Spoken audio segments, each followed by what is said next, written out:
Hello students, how are you. तो आज हम क्लास 8 साइंस का chapter number second microorganisms friend and foe का पार्ट 1 आज हम इस वीडियो में डिस्कस करेंगे। तो चलिए अब हम चैप्टर स्टार्ट करते हैं।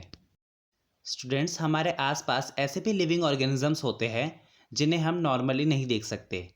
ऐसे ऑर्गेनिजम्स को हम माइक्रो ऑर्गेनिजम्स या माइक्रोब्स कहते हैं। माइक्रो ऑर्गेनिजम्स इतने छोटे होते हैं कि इन्हें हम अनएडेड या नेकेड आई से भी नहीं देख सकते। माइक्रो ऑर्गेनिजम्स को देखने के लिए हमें माइक्रोस्कोप की ज़रूरत होती है। माइक्रो ऑर्गेनिजम्स सिंगल सेल्ड भी होते हैं और मल्टी सेलुलर भी होते हैं। मीन्स कुछ माइक्रो ऑर्गेनिजम्स सिंगल सेल से मिलके बने होते हैं और कुछ माइक्रो ऑर्गेनिजम्स बहुत सारे सेलों से मिलके बने होते हैं। माइक्रो ऑर्गेनिजम्स को 4 मेजर ग्रुप्स में क्लासिफाई किया गया है: bacteria, fungi, protozoa and algae. Students, आपकी बुक में एक फिगर दी रखी है जिसमें डिफरेंट टाइप के माइक्रो ऑर्गेनिजम्स दिखाए गए हैं: bacteria, algae, protozoa and fungi. And इसके एग्जांपल्स भी दे रखे हैं। एल्गी के देखिए 2 एग्जांपल्स दे रखे हैं, क्लेमाइडोमोनाज एंड स्पायरोगैरा। प्रोटोजोआ के 2 है, amoeba and paramecium. And fungi के bread mould, penicillium and aspergillus. Viruses viruses भी माइक्रोस्कोपिक होते हैं, बट ये माइक्रो ऑर्गेनिज्म से अलग होते हैं। ये होस्ट ऑर्गेनिज्म के सेल्स के अंदर रिप्रोड्यूस करते हैं, जो कि एक बैक्टीरिया भी हो सकता है, एक प्लांट भी हो सकता है या एक एनिमल भी हो सकता है। माइक्रो ऑर्गेनिजम्स हर टाइप के एनवायरनमेंट में रह सकते हैं, बर्फीली ठंडी जलवायु से लेकर गर्म झरनों तक और रेगिस्तान से लेकर मार्शी लैंड्स यानी दलदली भूमि तक। Micro organisms animals and plants दोनों की बॉडीज़ के अंदर पाए जाते हैं। कुछ माइक्रो ऑर्गेनिजम्स दूसरे ऑर्गेनिजम्स पर ग्रो करते हैं, बाकी कुछ फ्रीली एग्जिस्ट करते हैं। Micro organisms and us micro organisms बहुत ही इंपॉर्टेंट रोल प्ले करते हैं हमारी लाइफ में। कुछ हमारे लिए बेनिफिशियल होते हैं और कुछ हार्मफुल। अब हम फ्रेंडली माइक्रो ऑर्गेनिजम्स के यूज़ के बारे में जानते हैं। पहला, इनका यूज़ कर्ड, ब्रेड और केक बनाने के लिए किया जाता है। सेकंड, अल्कोहल, वाइन और एसिटिक एसिड के प्रोडक्शन के लिए भी इनका यूज़ किया जाता है।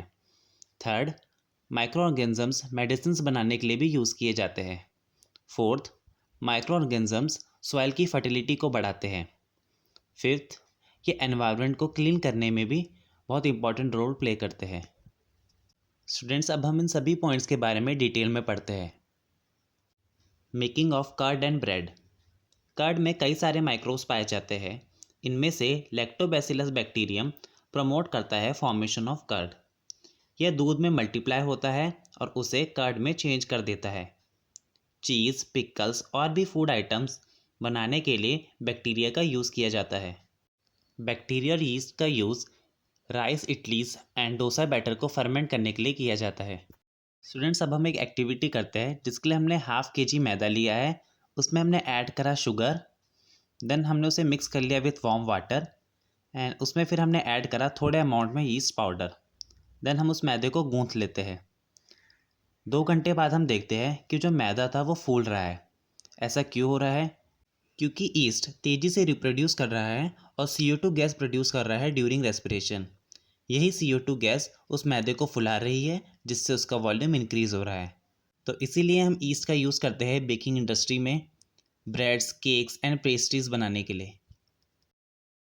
Commercial use of micro organisms. Micro organisms का यूज़ किया जाता है लार्ज स्केल पर अल्कोहल, वाइन और एसिटिक एसिड को बनाने के लिए। ईस्ट का यूज़ अल्कोहल और वाइन के प्रोडक्शन के लिए किया जाता है। इसके लिए ईस्ट को जौ, गेहूँ, चावल और फलों के रस में प्रेजेंट नेचुरल शुगर्स में उगाया जाता है। फर्मेंटेशन। शुगर का अल्कोहल में कन्वर्ट होने की प्रोसेस को हम फर्मेंटेशन कहते हैं। 1857 में लुइस पास्चर ने फर्मेंटेशन को डिस्कवर किया था। Medicinal use of micro organisms. Antibiotics. Student, antibiotics ऐसी मेडिसिन होती है जो डिजीज़ करने वाले माइक्रो ऑर्गेनिजम्स को मार देती है या उनकी ग्रोथ को स्टॉप कर देती है। लेकिन एंटीबायोटिक्स बैक्टीरिया से होने वाली डिजीज़ पे ही इफ़ेक्टिव होती है, वायरस से होने वाली डिजीज़ पे ये इफ़ेक्टिव नहीं होती। इसकी कुछ एग्जांपल्स हैं: स्ट्रेप्टोमाइसिन, टेट्रासाइक्लिन एंड इरिथ्रोमाइसिन। अब हमें क्या क्या प्रिकॉशन लेनी चाहिए while taking antibiotics? First, qualified doctor की एडवाइस से ही हमें एंटीबायोटिक्स लेनी चाहिए। सेकंड, हमें इसका पूरा कोर्स कंप्लीट करना चाहिए। मीन्स डॉक्टर ने जब तक बोला है इसे कंज्यूम करने के लिए तब तक हम इसे कंज्यूम करना चाहिए। थर्ड, यदि कोई व्यक्ति ज़रूरत ना पड़ने पर भी एंटीबायोटिक्स लेता है तो उसके शरीर में उस एंटीबायोटिक के खिलाफ रेजिस्टेंस पैदा हो जाता है। 1929 में अलेक्जेंडर फ्लेमिंग डिजीज़ पैदा करने वाले बैक्टीरिया के कल्चर पर काम कर रहे थे। सडनली उन्होंने देखा कि उनकी कल्चर प्लेट पर लिटिल ग्रीन मोल्ड के स्पोर्स थे, मीन्स एक टाइप के फंगी के स्पोर्स थे। उन्होंने देखा कि मोल्ड की प्रेजेंस में बैक्टीरिया ग्रोथ नहीं कर रहे हैं। इनफैक्ट ये बहुत सारे बैक्टीरिया को मार भी रहा था और इसी मोल्ड से उन्होंने पेनिसिलिन एंटीबायोटिक प्रिपेयर करी। वैक्सीन ऐसा सब्सटेंस होता है जो हमारी बॉडी में एंटीबॉडीज़ की प्रोडक्शन को स्टिमुलेट करता है, जो बदले में हमें इम्यूनिटी प्रोवाइड करता है अगेंस्ट वन और फ्यू डिजीज़। कई सारी disease like cholera, TB, small pox and hepatitis को प्रिवेंट किया जा सकता है बाय वैक्सीनेशन। 1798 में एडवर्ड जेनर ने स्मॉल पॉक्स की वैक्सीन को डिस्कवर किया था। स्टूडेंट्स, बचपन में आपने पोलियो की ड्रॉप्स पी होगी, एक्चुअली वो भी एक वैक्सीन ही है। आजकल लार्ज स्केल पर वैक्सीन बनाई जाती है फ्रॉम माइक्रोब्स, ताकि ह्यूमंस और अदर एनिमल्स को कई सारी बीमारियों से बचाया जाए। Increasing soil fertility. कुछ बैक्टीरिया एटमॉस्फेरिक नाइट्रोजन को फिक्स करके सॉइल की फर्टिलिटी को बढ़ाते हैं। ऐसे माइक्रोब्स को बायोलॉजिकल नाइट्रोजन फिक्सर्स कहते हैं। Cleaning the environment. सुन, इसे हम एक एक्टिविटी की हेल्प से समझते हैं। हमने दो गमले लिए हैं, pot A and pot B. दोनों को हमने आधा मिट्टी से भर दिया है। पॉट ए में हमने प्लांट वेस्ट डाला है एंड पॉट बी में पॉलीथीन बैग्स, खाली ग्लास की बॉटल्स और टूटे हुए प्लास्टिक टॉयज डाले हैं। अब हम दोनों पॉट्स को 3-4 वीक्स बाद देखेंगे। हम पॉट ए में देखते हैं कि जो प्लांट वेस्ट डाला था वो डिकम्पोज हो गया है। लेकिन ऐसा कैसे हुआ? प्लांट वेस्ट पे माइक्रोब्स ने एक्शन किया और उसे मैन्योर में कन्वर्ट कर दिया, जिससे वो डिकम्पोज हो गया। लेकिन माइक्रोब्स पॉट बी की चीज़ों को मैन्योर में कन्वर्ट नहीं कर पाए। स्टूडेंट्स, आप अक्सर देखते होंगे जो डिकेइंग प्लांट्स और डेड एनिमल्स होते हैं ग्राउंड में, वो कुछ टाइम बाद गायब हो जाते हैं। बट ऐसा कैसे होता है?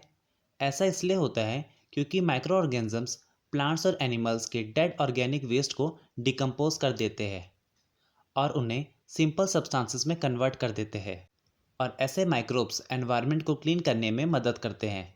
स्टूडेंट्स, इसी के साथ पार्ट 1 कंप्लीट होता है। होप आपको सारे टॉपिक्स अच्छे से समझ में आ गए होंगे। स्टिल अगर आपको कोई डाउट हो तो आप कमेंट करके पूछ सकते हो एंड हम नेक्स्ट पार्ट में पूरा चैप्टर कंप्लीट करेंगे। So thank you and have a nice day.